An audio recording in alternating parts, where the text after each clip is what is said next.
Gracias, Tomás, por esta invitación. Y Carlos, muy agradecido por estar aquí. Eh, Hoy tenemos un elenco de primera para tratar algo que es una enfermedad de este continente americano, la represión y la prisión de conciencia y de pensamiento. Si hay que hablar de una enfermedad en términos políticos persistente y dañina, esa es el castrismo. Si hay que enumerar los pueblos afectados por esta enfermedad en América Latina, no se libra ninguno. Desde aquellos que están pasando la gripe provocada por el castrismo, como Chile, a aquellos que están en la UCI, como Nicaragua o Venezuela, toda Latinoamérica ha sido víctima, en mayor o menor medida, de esta lacra fascista y dictatorial que es el castrismo. Llamarles regímenes de izquierdas es hacerles un favor a todos ellos, por cierto, porque es asociar estos regímenes con una ideología, cosa que no merecen ni de lejos. Simplemente no tienen ideología, son delincuentes, son criminales, son corruptos, son degenerados, son malvados, sobre todo son malvados.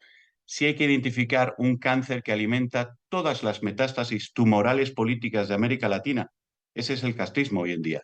Y cuando parece que en algunos países la tendencia es peligrosa hacia un posible abismo, veas el caso de México, Colombia o Brasil, en realidad empieza a haber también esperanza para Latinoamérica.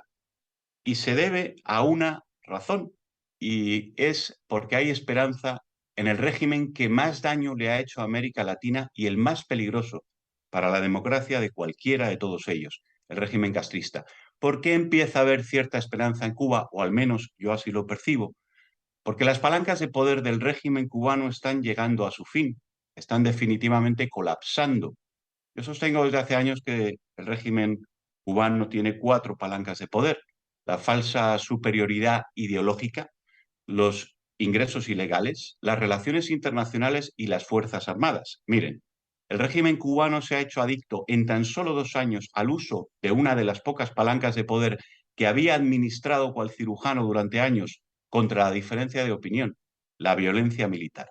Siempre fue el sostén más firme de la dictadura, pero siempre tuvo a mano otras tres palancas de poder a pleno rendimiento que le permitían mostrar una falsa cara amable mientras usaba la violencia de Estado de forma discriminada.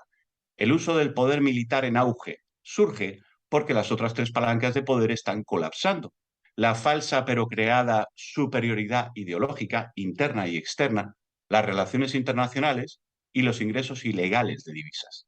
Durante decenios, la manida pero efectiva falsa superioridad ideológica ha sido una palanca de poder, la más relevante, que ha permitido que desinformados artistas, intelectuales, políticos, empresarios y diplomáticos blanquearan la dictadura y, animado por estos y la propaganda, a buena parte del engañado pueblo reprimir a la otra parte no engañada. Un ejemplo lo tuvimos en el ex embajador de la Unión Europea en Cuba, Alberto Navarro, que llegó a decir: Cuba no es una dictadura. Claro que no, le costó el puesto. O Federica Mogherini, con su célebre oxímoron de que Cuba era una democracia de partido único. Ahora se ven lejanas esas barbaridades, pero aquellas frases de apenas unos años daban aliento y fuelle a la más cruel y despiadada, sistemática y científica represión humana subyacente en toda la isla de Cuba y exportada al exterior. A sinvergüenzas tales se les puede achacar una implícita culpabilidad derivada de su negligencia política y su falta de solidaridad humana, pero desde políticos latinoamericanos hasta intelectuales y políticos europeos, son muchos los que han servido de salvavidas al régimen cubano durante decenas de años. Esas voces en todo el globo han provocado que durante 63 años el pueblo cubano y el venezolano y el nicaragüense y muchos otros hayan pagado con su dolor la lucha burgués ideológica de estos personajillos revolucionarios de postín que la han mantenido, por cierto, desde la comodidad de sus democracias, basada fundamentalmente en un profundo rencor casi siempre de índole personal, puramente emocional y muchas veces pletórico de envidias. La otra palanca de poder de los Castro, que empieza a mostrar importantes debilidades, la segunda en importancia, es el soporte de las relaciones internacionales. Cuba acaba de perder sorpresivamente la elección de la directora de la OPS, Nadine Gassman, casada con el agente cubano Juan Felipe Molina Leza, el imputado judicialmente por trata de personas y esclavitud y brazo derecho ejecutor de las misiones en esclavitud de Cuba en Latinoamérica. Fue Prisoners Defenders quien sacó a la luz estas relaciones entre Gassman, Medina, los planes de Cuba y Andrés Manuel López Obrador. Y ha sido precisamente esa información la que ha hecho que América Latina en su conjunto no haya querido una OPS gobernada por Cuba. ¿Cuándo se ha visto que una información tumbe una de las apuestas más relevantes para Cuba desde hace decenios? Es evidente que el poder internacional de Cuba está cayendo. Resulta evidente. Las reivindicaciones de Cuba por la solidaridad y la soberanía de los pueblos, ya no hay socialdemócrata en Europa que se las crea. Acaba de apostar por la masacre de Ucrania. Y de esto se han dado cuenta todos los socialdemócratas. Reprime a su pueblo por salir a la calle a expresarse. Y de esto se han dado cuenta todos los socialdemócratas en Europa. Los Castro han liquidado su capital político en tan solo 3 años, desde 2019 empezando por el encarcelamiento cruel y torturador de José Daniel Ferrer. Ese fue un punto de inflexión. El movimiento San Isidro le puso la tapa y el 11J terminó de envolver el paquete.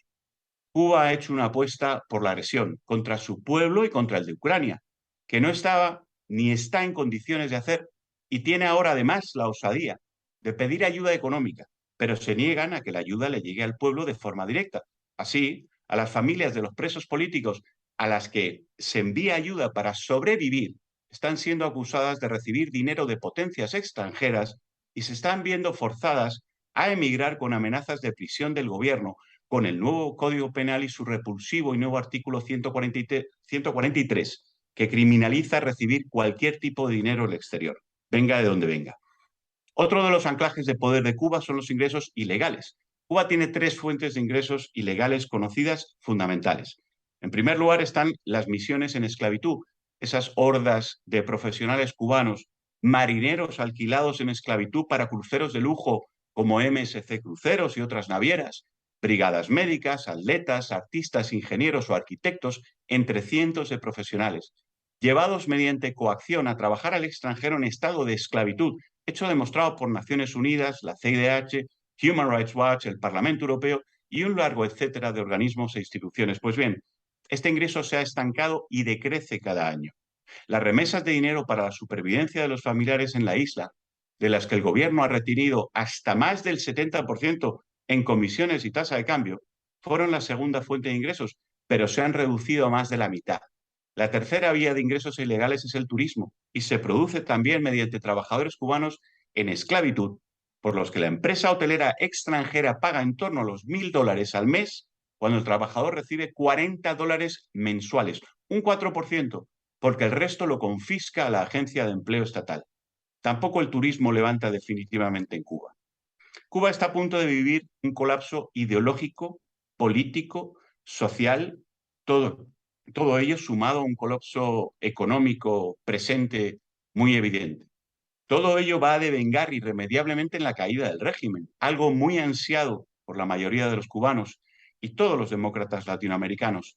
Sin embargo, enfrentamos un periodo donde si los organismos y naciones democráticas no toman partido enérgicamente, el pueblo sufrirá una represión militar que hará lamentar numerosas muertes, miles de detenidos, éxodo, presos políticos, torturas y violaciones escatológicamente extremas de los derechos humanos al nivel de la barbarie que estos mismos militares han ejecutado en Venezuela o en Nicaragua. Mientras esto se produce, hay que pensar que la mayoría de los funcionarios y cuerpos del Estado son personas humildes, hasta se les puede decir pobres, y en gran parte han creído durante años las mentiras de superioridad ideológica que ahora ya no se creen más. Es más, tienen miedo, se saben gobernados por delincuentes. Esta delincuencia y esta decadencia, esta caída moral del régimen ante los ojos de su funcionariado, le da una oportunidad a la libertad del pueblo de Cuba, en comparación con la coyuntura distinta al de Venezuela o Nicaragua. Pero estas dos evidentemente se van a ver beneficiadas por la caída del régimen que sostiene aquellos. Creo que a nadie escapa que si Cuba se democratiza, la región entera sufrirá una transformación esperanzadora hacia la democracia y el progreso. Esperemos que no sea un espejismo. Sobre todo, hagamos entre todos que sea una realidad y llegue con el menor sufrimiento que sea posible, aun cuando no está en nuestras manos, sino en manos de auténticos criminales. Y bueno, pues con esto doy paso a ti, Beatrice, para que continúes con el evento. Muchas gracias y un placer haber intervenido en esta jornada.